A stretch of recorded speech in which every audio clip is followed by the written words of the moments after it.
40 nautical miles, New York Harbor, until 8:30 p.m. At 7:03 p.m., strong thunderstorms were located along the line extending from 6 nautical miles north of South Amboy to 10 nautical miles west of Cliffwood Beach to 25 nautical miles southwest of Irving Bay. Winds at 25 knots. Hazard, wind gusts 34 knots or greater and small hail. Source, radar indicated. Freaking go. Impact, small craft could be damaged and briefly higher winds and suddenly higher waves. Strong thunderstorms will be near, rare in Bay around 7:10 p.m. Yes, sir. Bridge and Upper New York Harbor around 7:25 p.m. 7:25. Kingsburg and Lower New York Harbor around 7:30 p.m.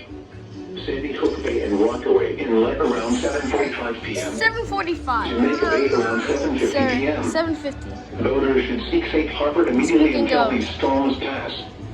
Wind gusts 34 knots or greater. Small hail, high waves, lightning, and heavy rain are expected with these storms. Keep caught on the open water, stay below deck if possible. Keep away from ungrounded metal objects.